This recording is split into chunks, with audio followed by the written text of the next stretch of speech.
This is the beginning, এইটাই শুরু। এবং ইনশাআল্লাহ এই বছরের ভিতরে ৮০,০০০ চেষ্টা করা তাহলে এই বছর নিউজ সাইকেল হবে ৪টা, একটা এই গেল, আরো ২টা মহিলাদের এবং আরো একটা আসবে বড়।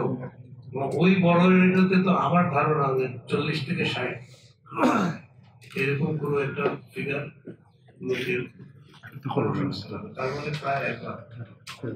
যেটা বললাম ২০১৯ এক বছরে যদি ১ লাখ লোক আমি নিয়োগ দিতে পারি, আমার বিশ্বাস যে বহু বছর লাগবে এই রেকর্ড ভাঙতে।